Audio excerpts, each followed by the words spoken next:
Moving on to Mapcode L, a familiar attack.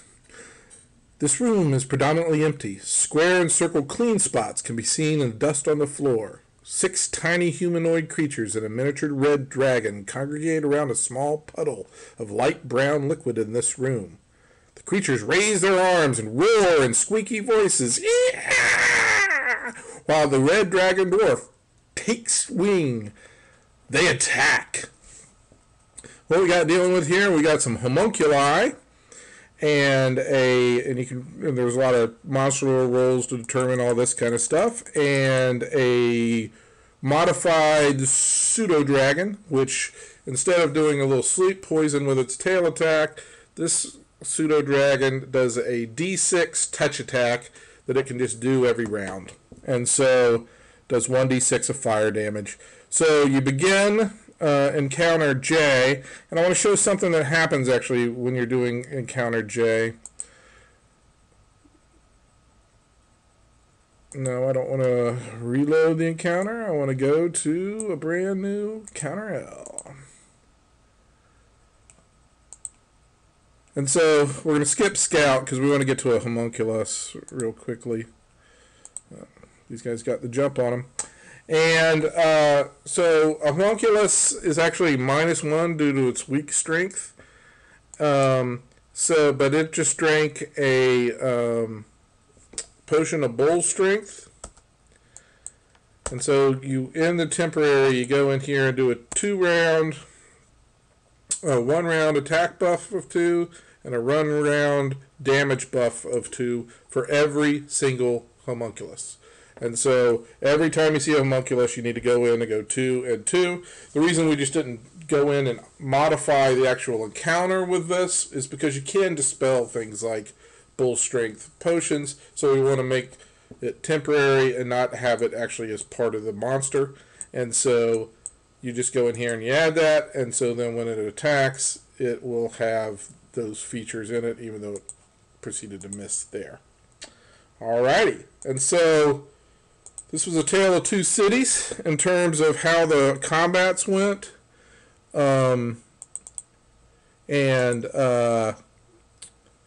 Pip, Claith gets off a stun and a color spray and stuns and blinds all but 2 of the homunculi. And Robert Elfhader crits the pseudo dragon and saves versus homunculus poison. The rest was easy mop up. But they did not find the master key on the ground. So they couldn't go back. They had already missed on the scrolls because they couldn't get the lock open, but they did not see the master key this time around. But every time the party passes through L, they get another perception roll to try and see that master key. Unfortunately, later on, they're going to actually find it.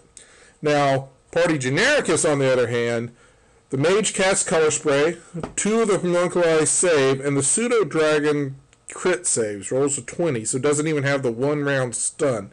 So it is up and fighting right off the get-go. It's an ineffectual first round of combat for the party. The party doesn't do a very good job. The pseudo dragon burns the mage, and a homunculi poisons the fighter to sleep.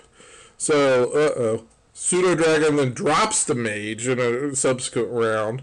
So the mage is down. We can't get another color spray off. And the party's in trouble. So Scout and Cleric take out most of the homunculi, but the Pseudo Dragon just keeps wearing them down with the D6 touch attack, which is extremely effective against the Cleric. And so even though the Cleric is using all his remaining healing from resting and all that kind of stuff, he just can't do it. The fighter awakes and kills the last homunculi as the Scout and Cleric are knocked to 0. And I think everybody's stabilized at this time. So it is just kind of a case where if the fighter can take out the Pseudo Dragon, and he gets 2 shots at him but misses both times, and he's got huge strength, so it would have killed him with 1 blow, but he misses both times, and we got our second party wipe. So Party Genericus now pushes up daisies. And so this will be the end of talking about Party Genericus as we go through the tutorials. So Party Pips moving on, Party Genericus, their adventuring career dies and ends right here.